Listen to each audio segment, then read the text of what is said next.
they insisted on us having that 2-day event with culminating with the signing of that multi-party charter agreement in front of South African media and the world. As Action SA, that we are not going to let political squabbles and people fighting for positions for wrong reasons. We will actually use our power. We'll use our 44 councillors. We'll use our 15 councillors in Kuruleni. We'll use our 19 councillors in Tshwane to ensure that we hold these governments accountable. Join us in supporting the Springboks when they take on the All Blacks at Ellis Park on the 31st of August 2024. We will be hosting exclusive hospitality at the Ellis Park Arena. Our hospitality includes pre-match analysis by international rugby players, lunch, drinks, Category A tickets inside the stadium so that you can enjoy the game right there. After the match, we're going to have live music, more food, more drinks, exclusive parking. What more could you want? If you want to join us and bring any size group, get more information below this video.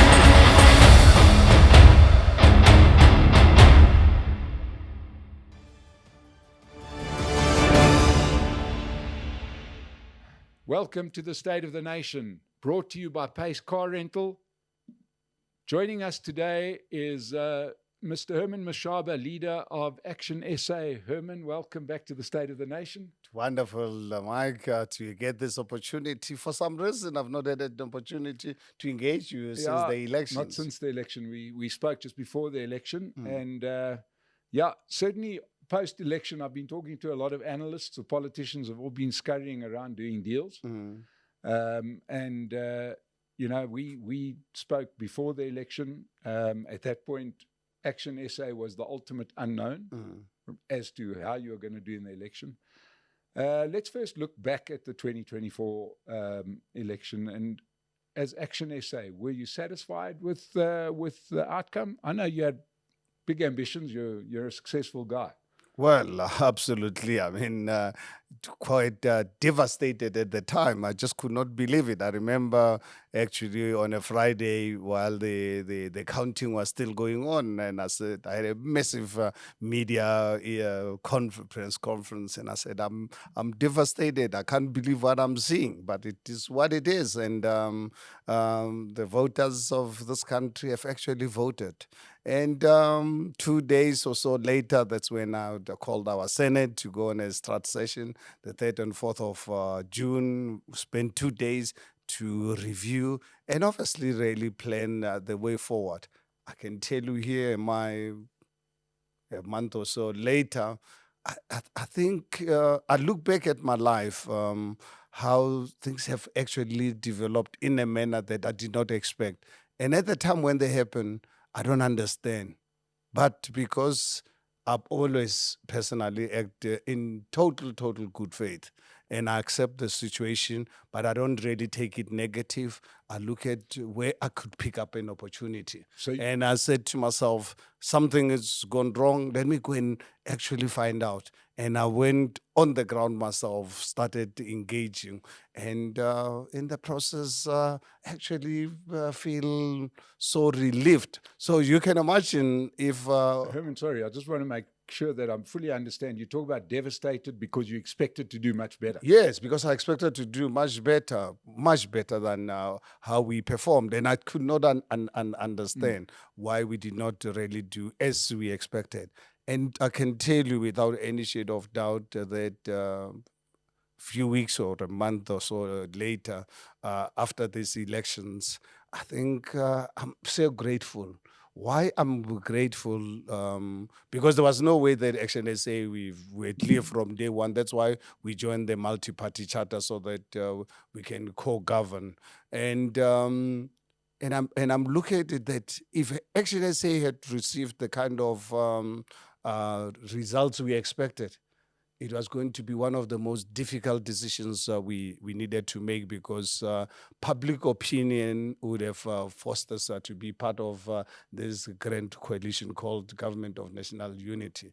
And that would have really been very difficult decision to make. So I look at it right now. It was so easy to say to them, guys, you don't need our numbers. Carry on. We've got 6 members of parliament, and I send a very strong team to parliament. They're doing a great job. I don't have to be in parliament myself. I'm here leading the party from outside, having an opportunity and the time to do strategic things, to be on the ground, to really prepare for the future, because those elections were not the end of the country. The country still got the great future ahead. Yeah, I actually characterized the elections as being not the beginning of the end, but the end of the beginning. And it feels to me that South Africa now goes into proper a new phase, completely new phase. And you know, the honeymoon period is over. The liberation period is over. Oh, one of the happiest moment of my life is to see the dominance of ANC gone. Yeah. And it'll never really go back. I think this is something that what actually got me to go into politics. I think from that point of view, personally, I'm really pleased with this, and I embrace the results. And Action SA is here to stay, and we're busy planning the future. And but one of the things that we did see was a more stark voting on, call it tribal lines or interest group lines, isn't it? Identity lines. Identity lines, yeah.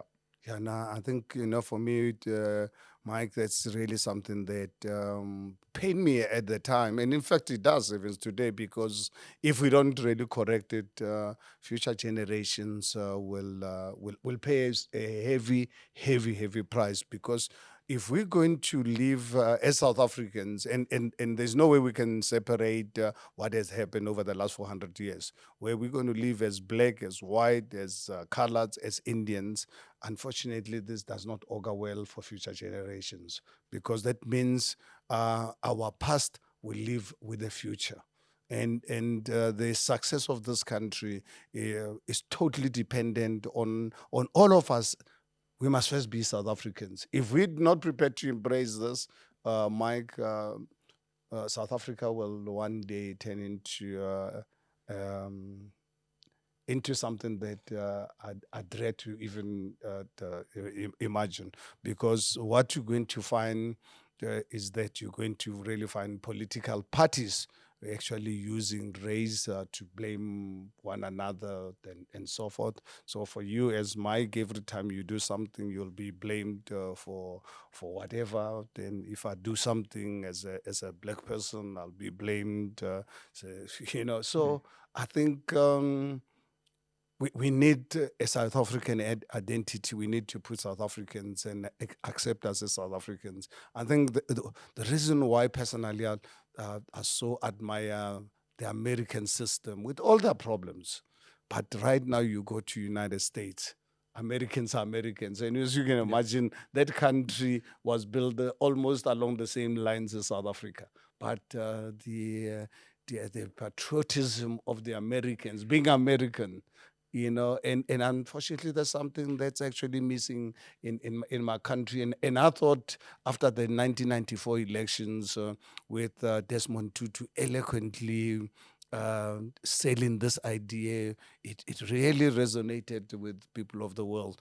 Unfortunately, people of South Africa, 29th of May, decided, no, we don't want to live together. We want to live in our own identity. And that's something that I'm actually quite concerned about. But at the end of the day, I'm saying it can still be addressed. I'm not really giving up on my country. But there were a lot of positives that one could draw out of the elections. And the most important one, I think, often gets overlooked. And that is that we did see a liberation movement, a dominant party, fall considerably, that has underperformed, get punished at the polls. And that has carried through without any hint of violence, kickback, call it what you will. It is something to look at. Well, I think let us be honest with ourselves. We need to give ANC the credit. Unlike liberation movements throughout our continent. That's why some of them who got their independence before I was born, they're going from one crisis to the other because once civil society start rejecting them, they refuse They to refuse to be accept. rejected. Yeah, they refuse to be rejected. I think honestly, we need to give credit to the ANC for embracing and accepting the outcome. I think it's historic. Yeah. There's something that's two things positive is that the voters of South Africa decided to bring the ANC way below the 50% positive, and ANC accepting it Yeah. and embracing it. I think that is why I'm saying is I said to you earlier on that we should not really give up on this project on creating a South Africa first kind of concept that we must all rally behind one flag. Yeah, I think I think we're both impatient men, but certainly I do understand. Maybe blame it on age, but that you can't kind of get to the finish line. You've got to do the whole race first, and it feels to me that two important things have happened here. One is that the liberation movement as a concept is gone, is finished, it's over. Let's put it this way: it's come to a natural end. The ANC is now just I'm going to use a derogatory sort of term, a dirty political party like all the other political parties, and no slur on what you have created. And they have to be answerable to the electorate. Results are going to matter more now than ever before. And I think that is, before we sort of get gloomy about what's, the way the voting patterns look, I think we've got to first accept a few of the wins. And no, absolutely. It is for that reason I'm positive. It is for that reason I convinced my team that I do not go to Parliament, because some of my colleagues said, "No, you're number one on our list. Go to Parliament." And I said, "No, I wasn't really born to really play that role under the current political landscape. I will be much more effective if I start actually using my talents to ensure that we can prepare for the future, because we must not obviously really think that this is the end of the future. This is actually the beginning. And I want to play that role from outside. I don't want to be stuck in Parliament, in committees, and so forth. And yes, I send a team under the caucus leadership of Athol Trollip. I said to them, guys, you're six of them. Please, I want you to go out there and box like you're 60. And I can tell you, they're boxing right now like the 120. It's unbelievable what the team is doing in Parliament. I've got the three guys in the legislature in Gauteng. I've got the representation in the Northwest in Mpumalanga. And yes, and our representation in the municipality is very strong. Presence in the municipality is still here. And now an opportunity has now arisen where 2026 is around the corner, and we're going to really use this power that the voters gave us in 2026 to demonstrate to South Africans that yes, 2029 is gone, is behind us. We'll have to wait another 5 years, but 2026 is around the corner, and service delivery, your life, it's actually touched at local government level, and you will see how Action SA is going to bounce back in touching the lives of people at the coalface. And if the decline in the ANC's fortunes shows anything, and that is that this idea that people vote blindly can now be dispelled. Absolutely. People in South Africa are not politically naive. They will punish a party. Yes, the ANC will, for legacy reasons, carry a chunk of voters that will take the ANC vote with them to the grave. That happens in every society, but not enough to have 60% any longer. Oh, yeah, no, I think one thing that, in fact, the other day I responded to someone on social media. about saying coalitions don't work. And my response to him, I said, I'd rather live in this kind of arrangement than live in a one-party dominance.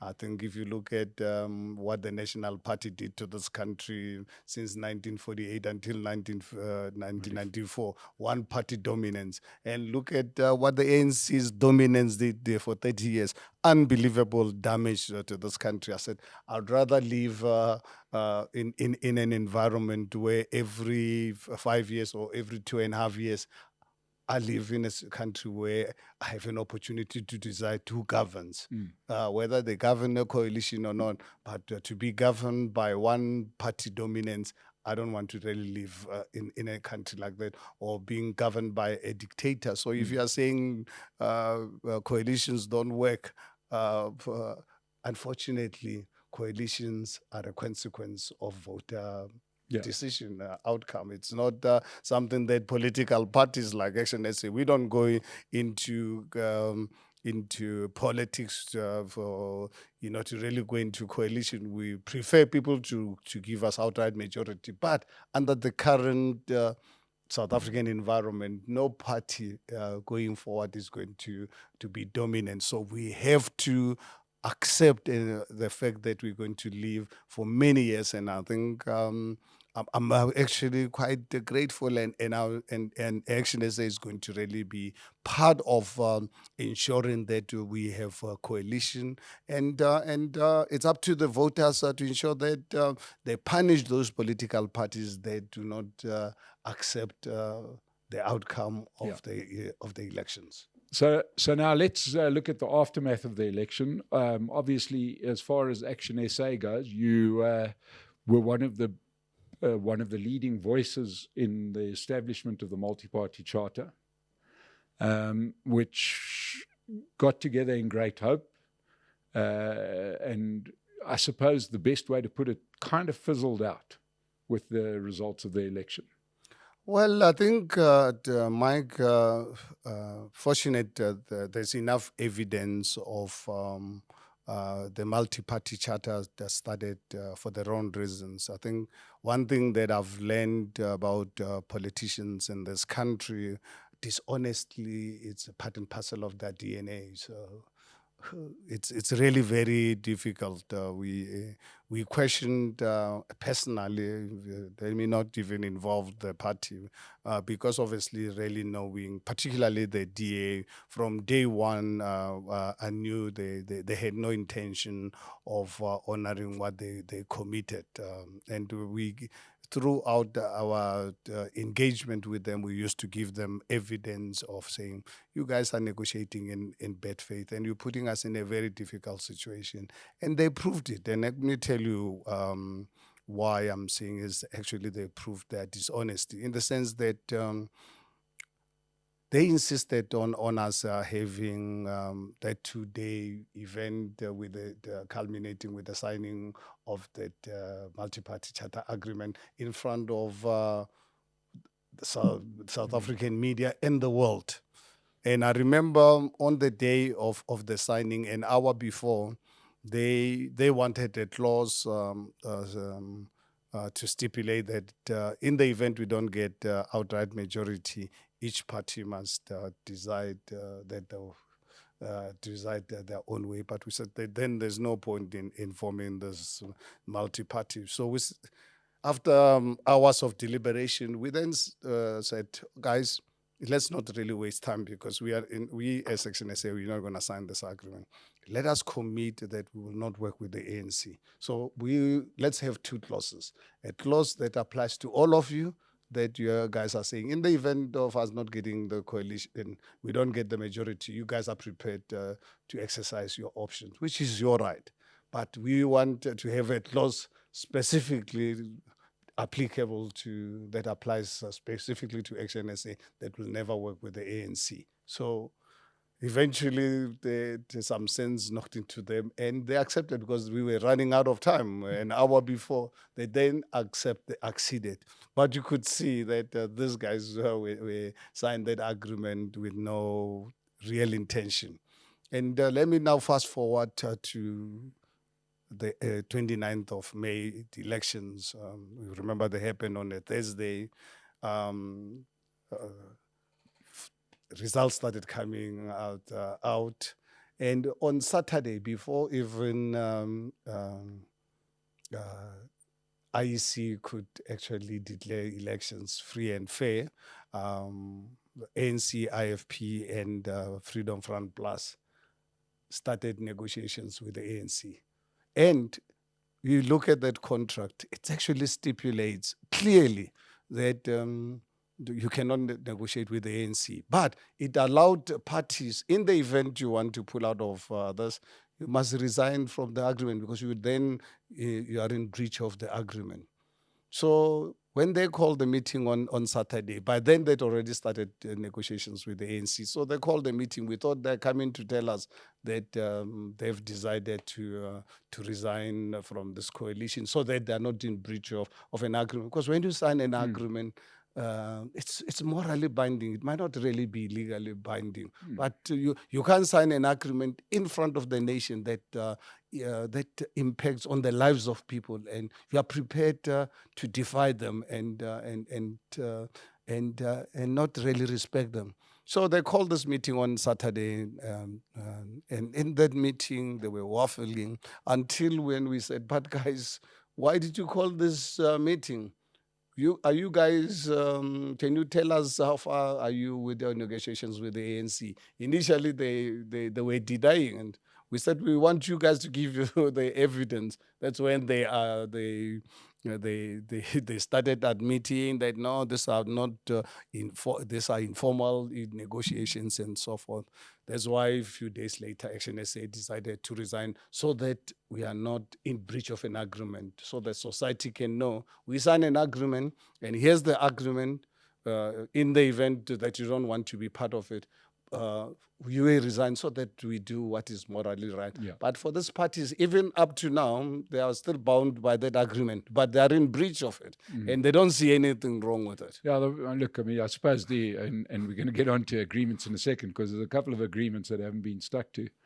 But it was the IFP and the Freedom Front that were the first people to negotiate. Is that right? No, and the DA. And the DA. So, yeah. On Saturday, before the elections were even declared free and fair. Yeah. Okay, so roll forward.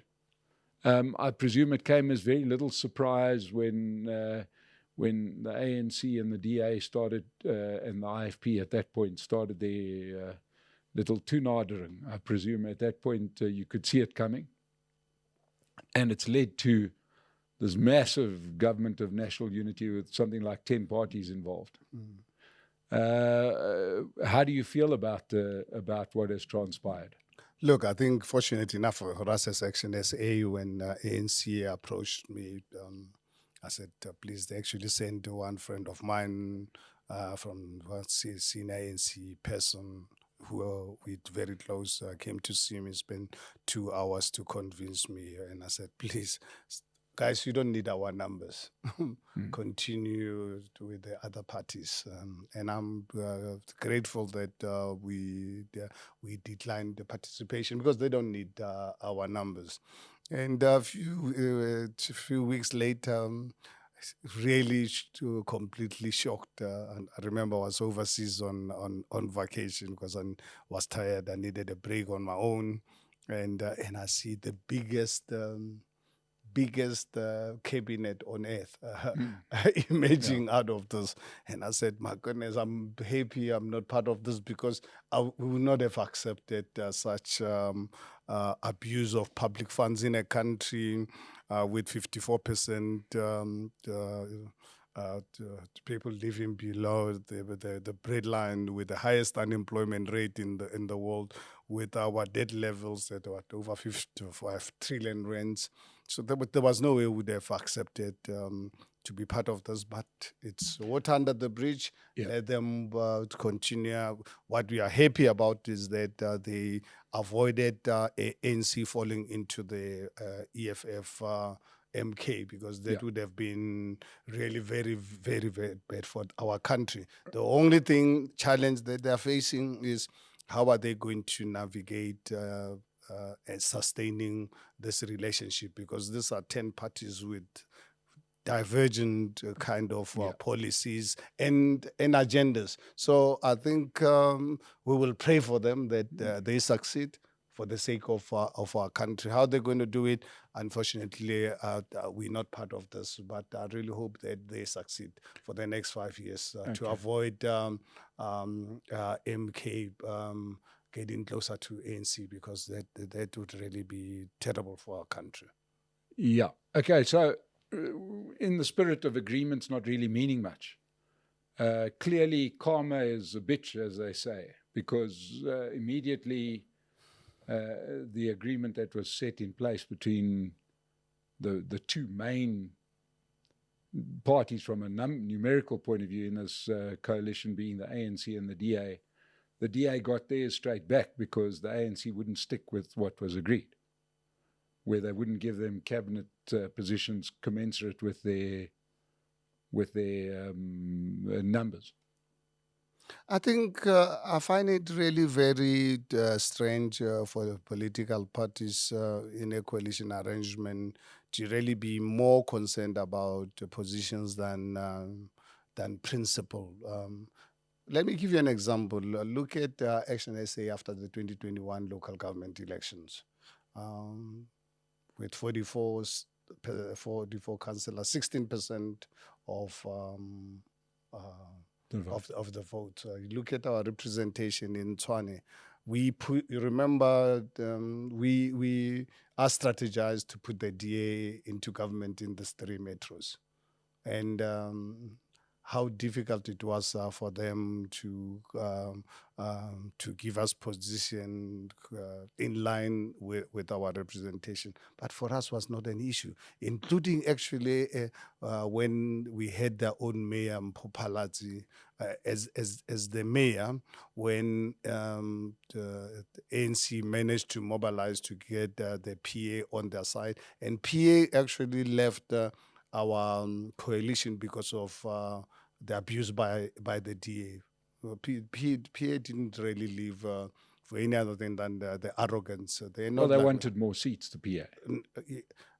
Not really. I've got that straight out of Gate and McKenzie's mouth. They wanted more seats. Talk about... Yes, but I can tell you, fortunately enough, we've got evidence, and I'm here to back up what these guys wanted. And including us as Action SA at some stage saying to them, we agreed in a meeting with the DA and the PA for us to give them... We only had 3 positions with 16%. And PA only had 8 councillors. We had 44. We said, we'll give them our 2 so that we can keep this government from ANC and EFF. DA accepted. And 2 days before we could have a press announcement, DA decided, no, they'd rather subject the residents of the city of Johannesburg under ANC and EFF. So I'm saying is, I think...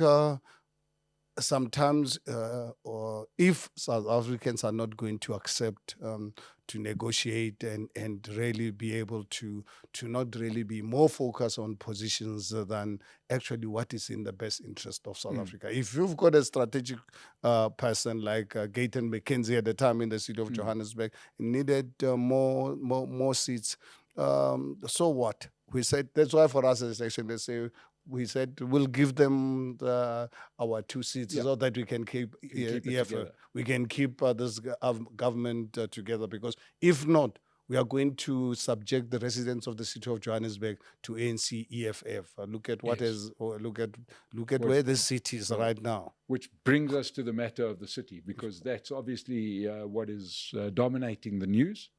And that is, to you and I and to many people watching, has been the total destruction of what was the financial capital of South Africa. And Gauteng in general, the place is literally falling apart. It is devastation that is hard to actually understand. From power grids that are falling over to water systems that aren't working, roads exploding. We sit here in the leafy northern suburbs, and you cannot drive down the road here because there are big holes in the middle of the road where repairs have, emergency repairs have been done and the roads haven't been repaired. And all this while we've had what can only be termed, in the most kindest terms, a puppet mayor in Kabela Gwamanda from Al Jamaa.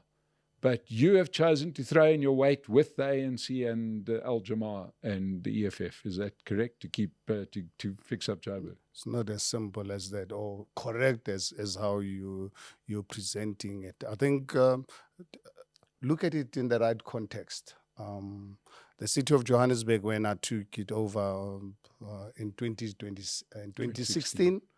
Fortunate the results are there. I can give you records to show how the city was improving in terms of revenue, in terms of service delivery, and so forth. And who collapsed that government?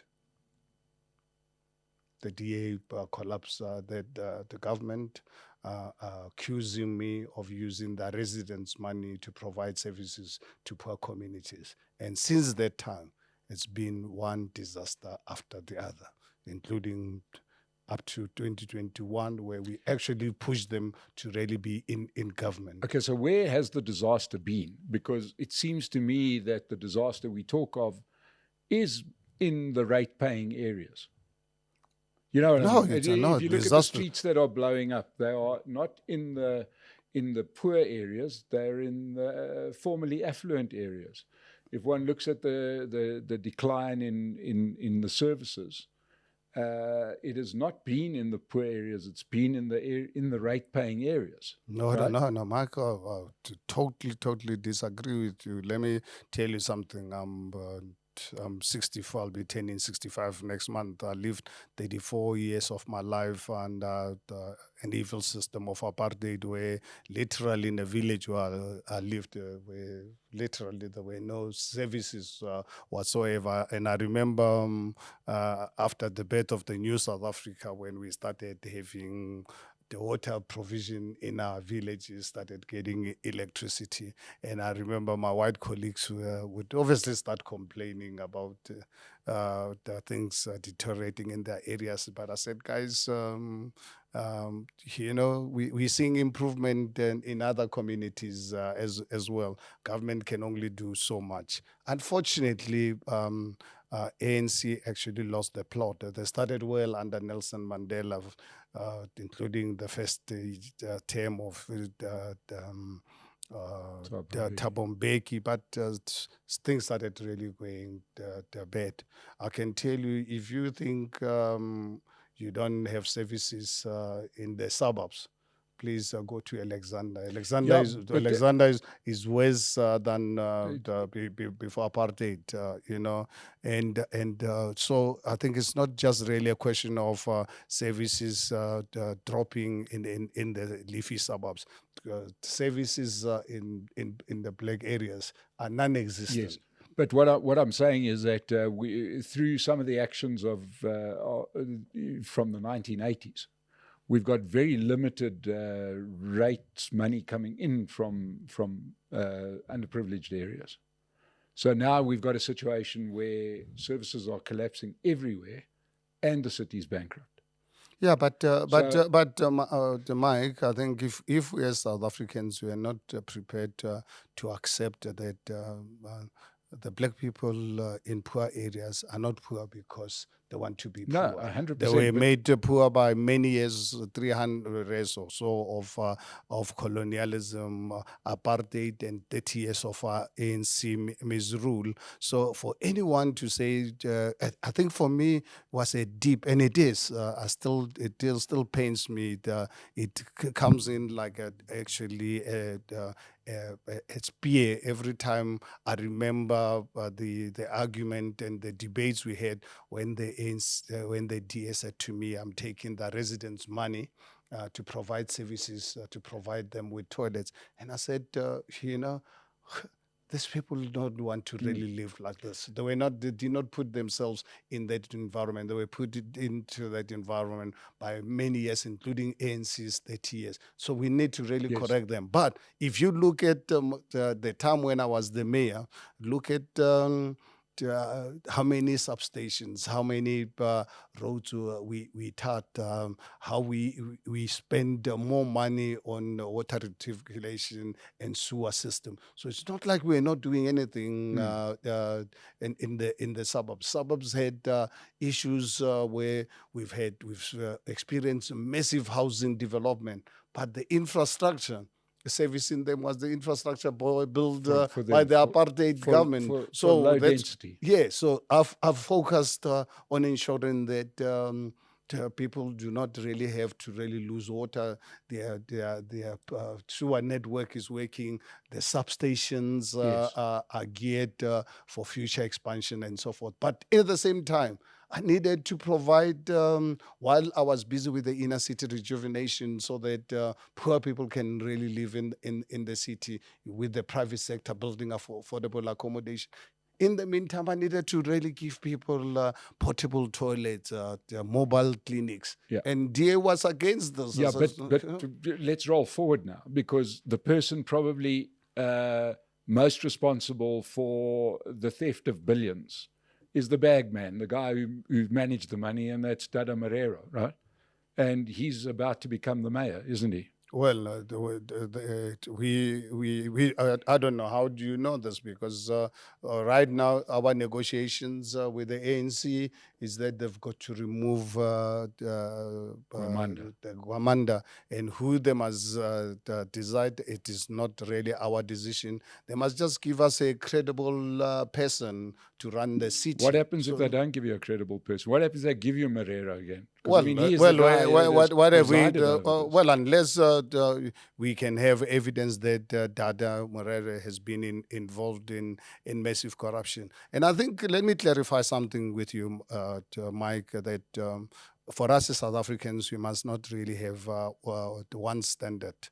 I think, and I said this at the press conference on Monday, and I'm saying to you right now that South Africa has already reached that level of thinking that corruption is an ANC only. ANC is a corrupt to the core organization, but it's not only the ANC that is corrupt. DA is as corrupt, not as corrupt as the ANC. I can give you evidence that I've articulated, and I'm not really sure as to why South Africans are refusing to see DA's corruption. When I was the mayor of the city of Johannesburg, I fired 3 of DA mayors for corruption. In each case, in DA leadership was against me firing those people. But I said, guys, this matter has got absolutely nothing to do with the party. This is a government matter. And and I fired them. But this is the very same party that allowed these people to remain in council, knowing very well that I can't fire them. People who I gave them evidence of their involvement in corruption. And the police wouldn't take a case like that up? Well, no, not even the police. The political party that always complains, Zizi God, this is not Zizi God. Here, the DA mayor firing DA councillors for corruption, but DA keeps them in council. Yeah. That's a first one. When I was the mayor, it's in Michael's book, and the evidence is there with the emails, Tony Leon's people sending emails to me. When Tony Leon came to my house, then I accepted to meet with him. And the following day, his people sends an email to my chief of staff about facilitation of meetings with the chief of police and the MMC. You know, now let's fast track it to Tshwane. People of Hammanskraal, where I come from, and I've lost 1 family member out of the 31. People who lost because of Edwin Sodi being given a 294 tender by the DA in 2019. 2019. People died. People of Hammanskraal today, I'm sure you're aware, people of Hammanskraal still drink dead water. Every time I go and visit my family, I have to carry water. I've got to buy them water all the time. DA government gave a contract of 294 to Edwin Sodi. Edwin Sodi was not on the city's database. Edwin Sodi was 40 million rands more expensive. Edwin Sodi had no knowledge whatsoever. Fast forward to 2022, when we are already in government with the DA.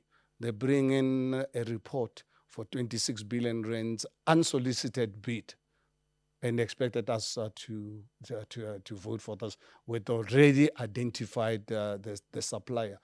We refused to vote for that. They even had the audacity to bring it to council, because they said, if you Action SA are not voting, ANC and EFF have agreed to vote with us. We said, go on. But us as Action SA, we are going to vote against this report. And fortunate enough, when they brought that report to council, ANC and EFF voted against it. They had to withdraw it. And we then called for the removal of Randall Williams. These are issues that no journalist and no South African is Well, actually it's definitely in the public domain. but no one is actually questioning them. So what I'm trying to say is that when we talk about corruption, ANC it's corrupt.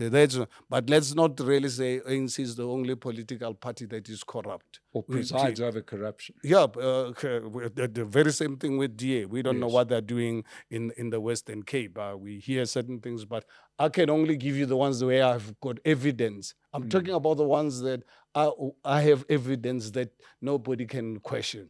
Do you think that DA people were getting money from Edwin Sodi?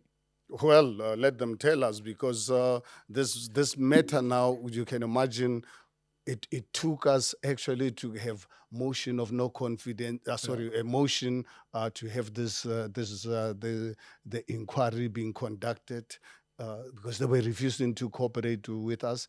Even up to today, we've not actually been having access to understand how this contract was awarded.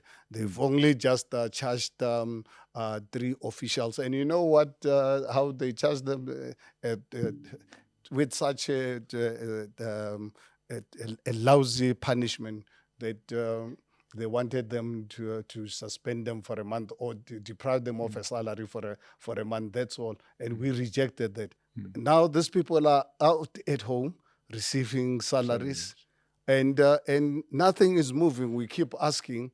That is for that reason. You remember, Action SA was supposed to have had the speaker after we called for the resignation of Randall Williams, and we voted for the current mayor, Celia Brink. Yes. During the voting of Celia Brink, ANC decided to, obviously they had the mattress dollars, bought some of our councillors, and DA councillors, which is the party that actually subjected people to lie detector test. Which party fired the people who voted against making sure that we fired our people? The DA, have they fired any one of their members? And then when it came to the speaker, Action SA speaker, all DA councillors spoiled their ballot. That is why in the city of Tshwane today, we have a one-party MTA with one councillor as the speaker. It's almost 18 months. We're fighting this on our own, because you ask yourself, why is DA not interested in ensuring that, as agreed, to have an Action SA speaker? You ask yourself that question. I will leave it to you and your listeners to make up their minds. You do have the deputy mayor in. Yes, we've got a deputy mayor, but we don't have a speaker, which supposed to be the Action SA the speaker. But DA spoiled the vote, and we ended up with ATM and the ANC and EFF having their own speaker, and DA is happy with that. So let's take a step back to Johannesburg. Talks are underway. You're going to be part of the management team, the leadership in Johannesburg. No, you've got a very, very wrong interpretation. I don't know if you've read our statement. You watched our press conference on Wednesday. Our negotiation with with ANC when they approached us, because obviously because of political parties jockeying for positions, blackmailing ANC in Gauteng, refusing to vote for the 2 billion rands loan, which was passed in council, but as part of the budget. But now for them to access that budget, it must pass through council. So obviously now EFF and the DA, the holding the ANC to ransom, and. Then we learned, obviously, during my consultation with my team, we realized this is totally unacceptable. That we must get residents of Johannesburg, Ukuruleni, to suffer in this fashion. We then said, no, what we'll do is when NC contacted me, I said, I'm happy to see you. By that time, I'd already spoken to our structures on the ground. I called them. And I said, guys, let's not really waste time. We cannot allow the city of Johannesburg to collapse. Right now, you're under paralysis. We cannot allow this with other political parties because of positions. It's got absolutely nothing to do with the residents of the city of Johannesburg. What we are happy to do as Section SA, firstly, you must remove this incompetent mayor. You must reverse this 200 rands surcharge. You're punishing law-abiding, paying residents. This is unfair. There's other opportunities to this thing. And for that, we're happy. We'll vote with you with, to really get this loan so that you can start providing services to the residents of Johannesburg. However, what we want to do, we want to be a real opposition with the powers. We want to take the legislature. You run the executive. We don't want anything to do with the executive positions. We want the legislature, the speaker, and related structures within the legislature to make sure that we can officially, not just make noise, officially hold you accountable. We're not going to allow these political parties to compromise our city and our country because of they've got differences with you. We'll put the residents of the city of Johannesburg ahead of us. We had said we'll never work with you, and we don't want to work with you. We want to hold you officially accountable, and we don't want any agreement. We will vote with you on an issue-by-issue basis. So we will hold you accountable, but at the same time, hold us accountable, because that means if we take over the legislature, we have to deploy our own people. Can I guarantee that they're not going to do anything stupid? I said, the standard we're going to hold you on, you hold us on, so that if any of us does anything that's outside the law, we must hold them accountable. Now, Herman, just a couple of things, and I know we kind of running against the clock here, and that is, in a city with 82 billion rand in debt, do we really need to go and lend more money? I mean, as a resident... Well, no, but it's passed by. It's because it's passed, it doesn't make it a good idea. So are you saying the city must collapse? I'm saying one... because yes, that's what we want to hold them accountable. It's in the budget, and we'll make sure that money actually being used in line with budget. When I was the mayor, any city anywhere in the world, they borrow money to really be able to exercise. With a plan to pay it back. Yes, with a plan to pay it back. You're not going to lend money to a guy who's never going to pay you back. Clearly, this is foreign money. We're going to have to pay it back. It includes... But it's okay for the city of Cape Town to go and borrow money. I'm saying if you're solvent... And when I was the mayor of the city of Johannesburg, we borrowed money, we paid it. Yes. So we are saying to the ANC, the only way we will allow you you to vote with you to get this money as per budget. We will hold you accountable to make sure that you paid back, and we will assist you to in ensuring that we increase our revenue, because we know the people who are not really paying for services in the city of Johannesburg are embarked on that inner city rejuvenation. You remember was very unpopular, and you look at my track record when I was the mayor in the 2018-2019 for the 2 years.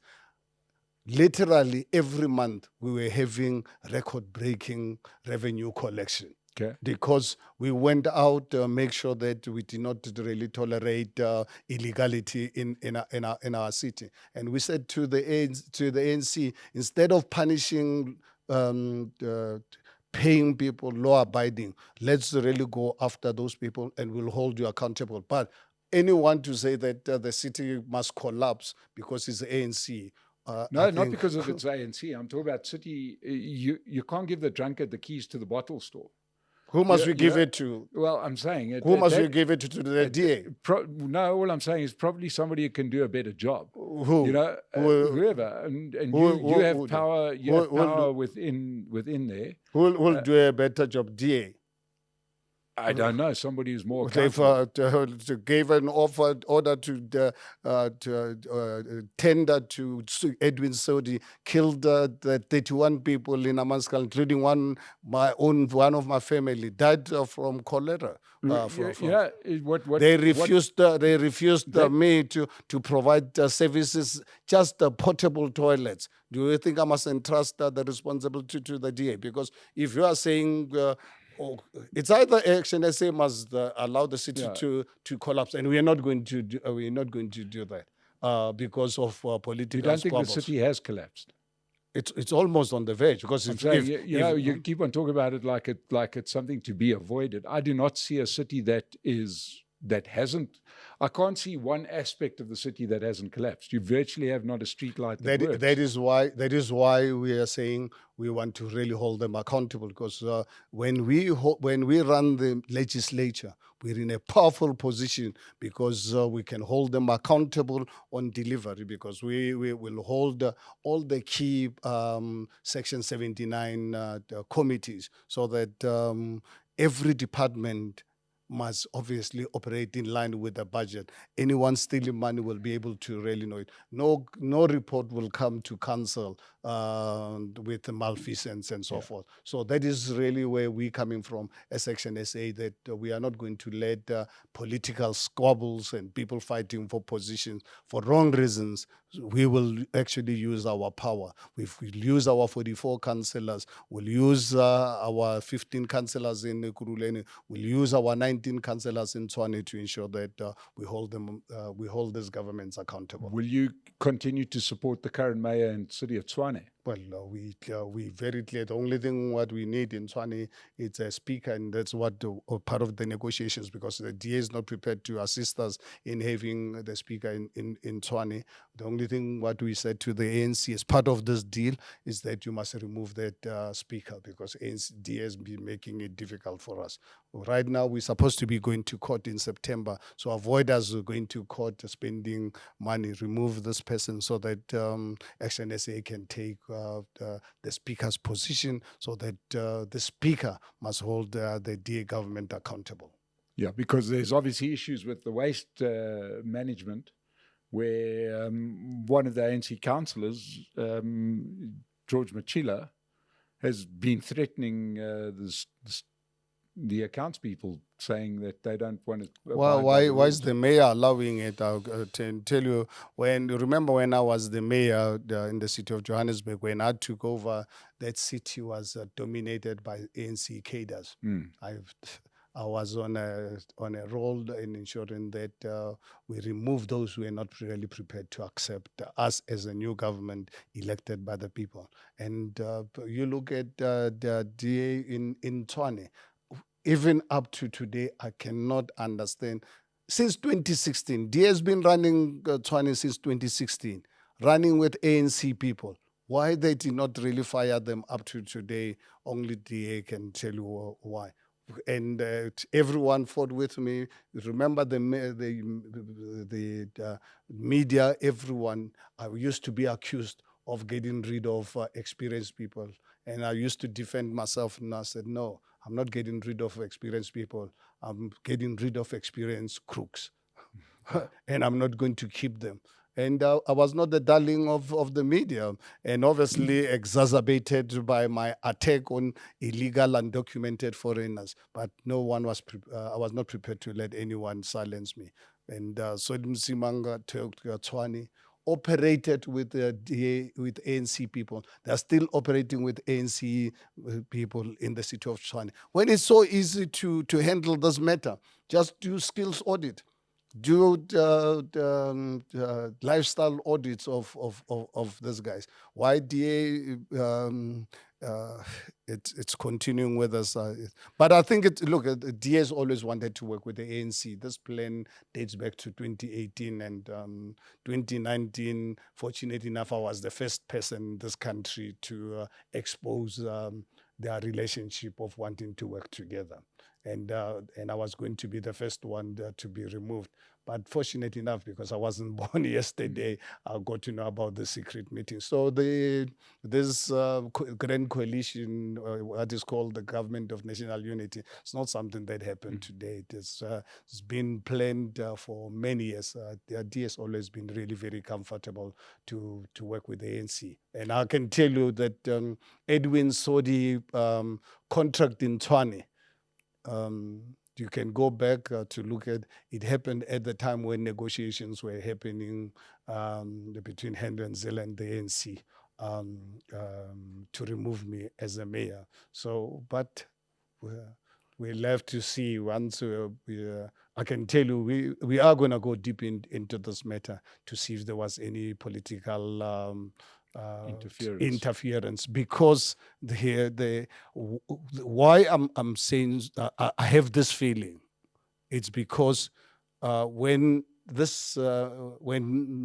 Action SA was formed, whistleblowers brought this to our attention that shenanigans really happened with this contract. We had, as Action SA, had to run 2 days of public participation, and the whistleblowers came, and that report is there. And for us to be told only the officials are involved, we're not prepared to accept it, but we hope that one day we'll have an opportunity to have the legislature, the speaker in Tshwane.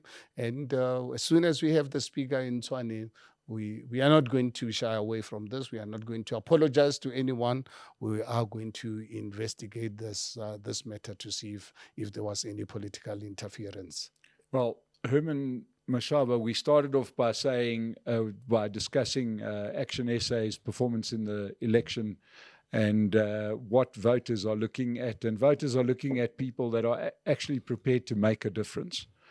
And there is no doubt in a province like Gauteng, which has got a massive population, voting population, that if somebody can fix up this mess in Gauteng, they will be rewarded with many, many votes, not just in the next local government elections in 2026, but the next general elections in 2029.